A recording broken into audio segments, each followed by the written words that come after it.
사랑하는 새벽나라 친구들 반갑습니다. 여러분과 함께 말씀을 나눌 이호준 목사입니다. 영화를 보다 보면 이야기의 몰입감을 높이기 위해 선과 악의 대립구도를 만드는 작품을 보게 됩니다. 악역의 역할이 거세면 거셀수록 우리는 그 스토리에 더욱 몰입합니다. 그리고 결론부에서는 선이 악을 처단함으로써 갈등이 해소됩니다. 우리는 이런 구도에 익숙하다 보니 자연스럽게 성경에서 나오는 선과 악의 대립도 그와 비슷할 것이라고 생각합니다. 과연 그럴까요?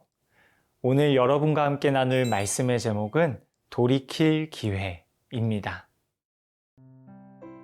오늘의 말씀은 요한계시록 9장 1절에서 21절입니다. 다섯 번째 천사가 나팔을 불었습니다. 그때 나는 하늘에서 땅으로 떨어진 별 하나를 보았는데 이 별은 무저갱의 열쇠를 받았습니다. 별이 무저갱을 열자 거대한 용광로에서 나는 듯한 연기가 무저갱에서 올라왔고 해와 공기가 무저갱의 연기로 인해 어두워졌습니다. 그리고 그 연기 속에서 메뚜기들이 땅으로 나오니 땅의 전갈들이 권세를 가진 것처럼 메뚜기들에게 권세가 주어졌습니다. 메뚜기들은 땅의 풀이나 각종 푸른 것이나 각종 나무는 해치지 말고 이마에 하나님의 인을 받지 않은 사람들만 해치라는 명령을 받았습니다. 그러나 이 메뚜기들은 그들을 죽이지는 말고 5달 동안 괴롭히기만 하라는 허락을 받았는데 그 괴롭힘은 전갈이 사람을 쏘아 괴롭히는 것과 같았습니다.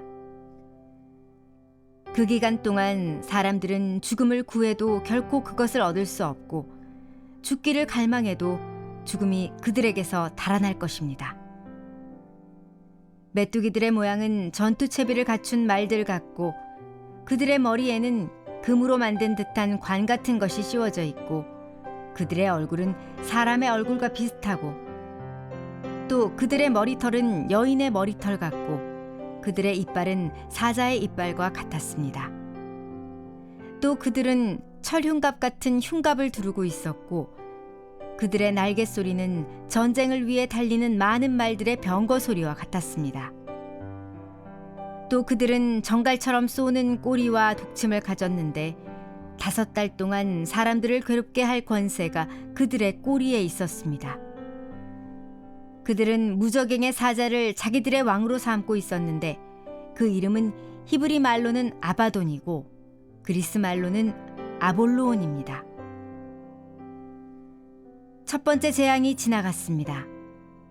그러나 아직도 2가지 재앙이 더 닥칠 것입니다. 6번째 천사가 나팔을 불었습니다. 그때 나는 하나님 앞에 있는 금제단의 넷불에서 울리는 한 음성을 들었습니다. 그 음성이 나팔을 가진 6번째 천사에게 이르기를 큰 강 유프라테스에 묶여있는 내 천사를 풀어주어라 하니 지정된 연월 일시를 위해 준비된 내 천사가 사람들의 3분의 1을 죽이기 위해 풀려났습니다. 그들이 거느린 마병대의 수는 2억이나 됐는데 나는 그들의 수를 들었습니다. 내가 환상 가운데 본 말들과 그 위에 탄 이들의 모습은 이렇습니다. 그들은 붉은 빛과 자줏빛과 유황빛 나는 흉갑을 두르고 있고 말들의 머리는 사자들의 머리 같고 그들의 입에서는 불과 연기와 유황이 나오고 있었습니다. 이 3가지 재앙, 곧 말들의 입에서 나오는 불과 연기와 유황으로 인해 사람의 3분의 1이 죽임을 당했습니다. 이는 말들의 힘이 그들의 입과 꼬리에 있고 그들의 꼬리는 뱀과 같으며 또한 꼬리에 머리가 있어 이것들로 사람들을 해쳤기 때문입니다.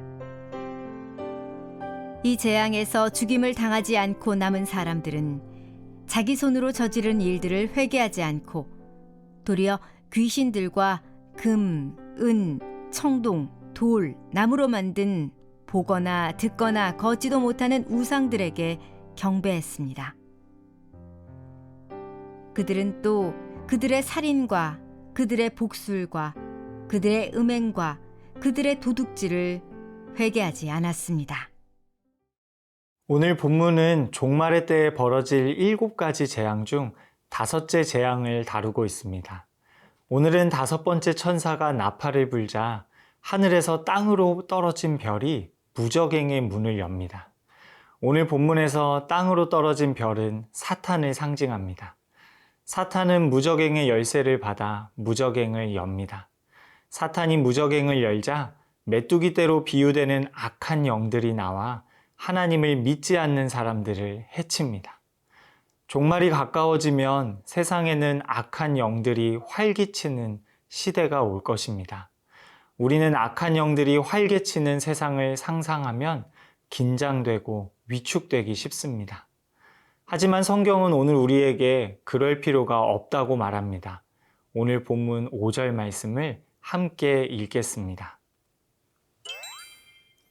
그러나 이 메뚜기들은 그들을 죽이지는 말고 5달 동안 괴롭히기만 하라는 허락을 받았는데 그 괴롭힘은 전갈이 사람을 쏘아 괴롭히는 것과 같았습니다. 세상에 활개치게 된 악한 영들은 하나님으로부터 2가지 통제를 받습니다. 첫째는 그들의 악행의 수위에 대해서 통제를 받습니다. 그들을 죽이지는 말고 괴롭히기만 하라는 하나님의 허락 가운데 그들이 활동합니다. 둘째는 악행의 기간에 대해 하나님께 통제를 받습니다. 하나님께서는 악한 영들이 세상을 어지럽히고 인간을 괴롭히는 기간을 5달이라는 비교적 짧은 기간으로 통제하십니다. 악한 영들은 그들의 활동 수위와 기간에 대해 하나님께 다스림을 받고 있습니다. 그들은 하나님께서 통치하시는 세상에 자신의 악함을 있는 그대로 쏟아내지 못합니다. 사랑하는 새벽나라 친구 여러분, 일상을 살다 보면 마치 악한 영들이 거세게 공격하고 위협하는 것만 같은 시기를 보낼 때가 있습니다. 그럴 때면 마치 선하신 하나님이 아니라 악한 영들이 내 삶을 주도하는 것만 같습니다. 그러나 오늘 성경은 오직 하나님만이 모든 존재와 세계의 유일한 통치자이시며 모든 것들의 행사를 결정하신다고 분명히 말해줍니다. 우리를 향한 악한 영들의 시험의 수위와 기간은 철저히 하나님의 통치 아래 통제되고 있습니다. 오늘 하루 내 모든 삶의 영역이 모두 하나님의 뜻 아래 있음을 기억하며 하나님과 함께 악한 영들의 유혹과 시험에 담대히 맞서는 저와 여러분이 되길 소망합니다.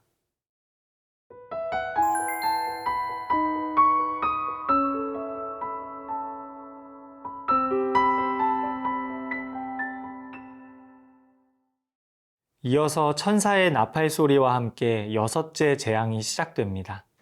6번째 나팔을 분 천사는 유프라테스 강에 묶인 4천사를 풀어줍니다.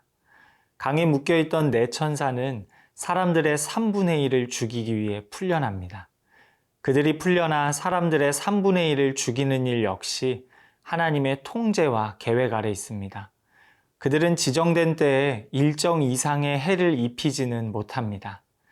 4천사가 거느리는 마병대 역시 악한 영들로 구성되어 있습니다. 그 악한 영들의 수는 헤아리기 어려울 정도로 많습니다. 17절에서 그 말들을 묘사하는 표현들을 보면 그들이 얼마나 흉폭하며 두려운 존재인지가 드러납니다. 결국 그들이 일으킨 재앙으로 인해 사람들의 3분의 1이 죽임을 당합니다. 그렇게 상상하기도 힘든 재앙이 벌어지는 현장 속에서 다소 의아한 일이 벌어집니다. 오늘 본문 20절을 함께 읽겠습니다. 이 재앙에서 죽임을 당하지 않고 남은 사람들은 자기 손으로 저지른 일들을 회개하지 않고 도리어 귀신들과 금, 은, 청동, 돌, 나무로 만든 보거나 듣거나 걷지도 못하는 우상들에게 경배했습니다. 악한 영들이 일으키는 재앙으로 수많은 사람들이 심판을 받고 있습니다. 사람들 중 3분의 1이 재앙을 당했지만 남은 사람들에게는 여전히 회개와 용서의 기회가 주어져 있습니다. 그러나 수많은 사람들이 그 현장에 남겨져서 보인 반응은 우리를 당혹하게 합니다. 남은 사람들은 그들의 죄를 회개하지 않고 더 미련해져 자신이 만든 우상을 열렬히 경배합니다. 요한계시록은 상징적인 언어로 쓰인 묵시록입니다. 요한계시록을 읽으며 이 마병대가 어떤 군대를 의미하는지, 사람들의 3분의 1이 죽게 되는 사건이 구체적으로 어떤 사건인지를 맞추려는 시도는 역사 속에 늘 있어 왔지만 다 실패로 돌아갔습니다. 우리는 요한계시록을 읽으며 그것이 오늘 우리 삶에 어떤 교훈과 의미를 주는지 그것에 집중할 필요가 있습니다. 사랑하는 새벽나라 친구 여러분, 오늘 본문을 통해 우리는 가장 큰 재앙과 불행을 겪는 현장에서조차 자신의 죄를 회개하지 않는 인간의 완고함을 봅니다. 준엄한 심판의 현장에서 더 큰 죄로 작은 죄를 무마하려는 인간의 미련함을 봅니다. 오늘 하루 하나님 앞에 나의 완고함과 미련함을 내려놓고 내 삶과 마음을 정돈하는 저와 여러분이 되길 소망합니다. 모든 존재의 주권자이신 하나님, 내 삶에 일어나는 모든 사건이 하나님의 통제와 보호 아래 있음을 알게 하시니 감사합니다. 오늘 하루 참 주인이신 하나님께 소망을 두며 하나님 보시기에 합당한 마음과 태도를 회복하게 해주세요. 예수님 이름으로 기도합니다. 아멘.